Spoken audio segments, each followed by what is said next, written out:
ये कहानी है एक छोटे से गांव किशनपुर की, जहां भोला राम नाम का आलसी ब्राह्मण रहता था। सुबह का समय है, गांव के सभी लोग खेतों में काम कर रहे हैं। वहीं पंडित भोलाराम अपने घर के बाहर एक चारपाई पर आराम फरमा रहे हैं। उनके सामने एक बड़ी सी हांडी रखी है, जिसमें खिचड़ी है। वह उठने की भी जहमत नहीं उठाना चाहते, बस चम्मच से खिचड़ी खाते रहते हैं।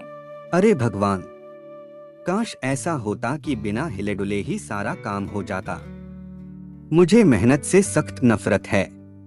तभी गांव का गरीब किसान शंकर वहां से गुजरता है और पंडित जी से कहता है, पंडित जी, आप भी ना सारा दिन सो सो कर ही निकाल देते हैं।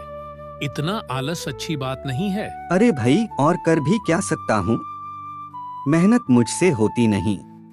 पंडित जी, फिर तो आप भगवान से प्रार्थना कीजिए कि वो आपको बिना मेहनत के धन दे दें।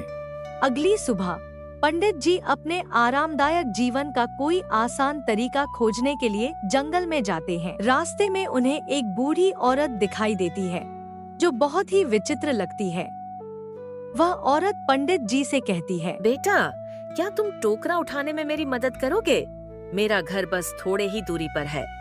पंडित जी अपने मन में सोचते हैं, अगर मैंने इसकी मदद की तो यह मुझे कुछ खाने को दे सकती है। वह जबरदस्ती करुणा दिखाते हुए उसकी मदद करने के लिए तैयार हो जाते हैं। भोलाराम बुढ़िया को उसके घर तक पहुंचा देता है। बुढ़िया पंडित को रुकने के लिए बोलती है और घर के अंदर चली जाती है। कुछ ही समय में जब बुढ़िया घर के भीतर से आती है, तो उसके हाथ में मिट्टी का एक घड़ा होता है। वह पंडित भोलाराम से कहती है, बेटा, तुमने मेरी मदद की है, जिसके बदले में मैं तुम्हें ये घड़ा दे रही हूँ। ये कोई ऐसा वैसा घड़ा नहीं है, ये एक जादुई घड़ा है। क्या जादुई घड़ा? आखिर इसमें ऐसा क्या है? मैं तुम्हें अभी एक मंत्र बताऊंगी। जैसे ही तुम उस मंत्र को बोलोगे, तुम्हें इसमें एक सोने का सिक्का मिलेगा।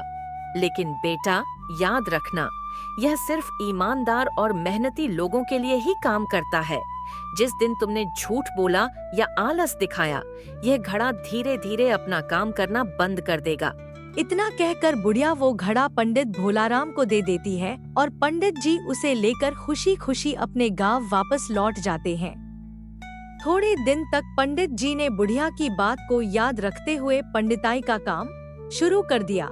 वह रोज सुबह घड़े के पास जाता और जो मंत्र बुढ़िया ने बताया था उसे बोलता और सोने का सिक्का ले लेता।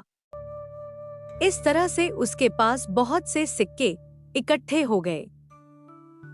धीरे धीरे उन्होंने अपने आरामदायक जीवन का सपना पूरा करना शुरू कर दिया और पंडित भोलाराम ने घर, गाड़ी और सब सामान खरीद लिया और आराम की जिंदगी जीने लगा। अरे पंडित जी, अब अचानक इतना धन कहाँ से आ गया? पहले तो खाने के भी पैसे नहीं होते थे।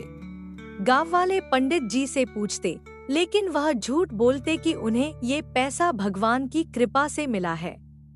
पंडित जी पूरे दिन आराम फरमाते और मुफ्त में धन का आनंद उठाते। एक दिन जब पंडित जी ने घड़े के पास जाकर मंत्र बोला, तो उसमें से कोई सिक्का नहीं निकला। पंडित जी चौंक गए। अरे ये क्या हुआ? सिक्का कहाँ गया? वह बार बार मंत्र बोलता है, लेकिन उसमें कुछ नहीं आता। अब उनके पास न तो काम था, न कोई आमदनी, और सारे पैसे भी खत्म हो गए थे। मजबूरन उसे अपना नया घर बेचना पड़ता है और वह अपने पुराने घर में आ जाता है। गांव वाले हंसी उड़ाते हैं और कहते हैं, पंडित जी, अब क्या होगा?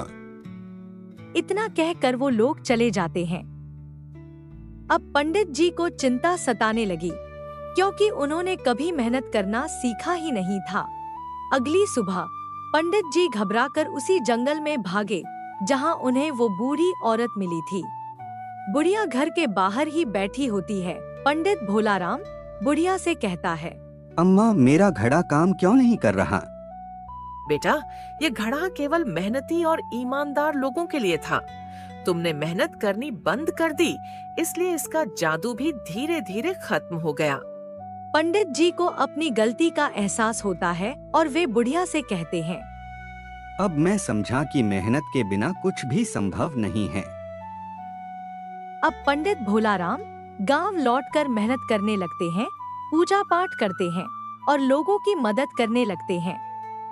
धीरे धीरे उनकी इज्जत भी वापस लौट आती है। गांव में अब सब खुश हैं, क्योंकि पंडित जी आलसी नहीं रहे और मेहनत करने लगे हैं। देखा पंडित जी, असली जादू मेहनत में ही है। अरे हाँ भाई, अब मैं समझ गया कि बिना मेहनत के कुछ भी नहीं मिलता।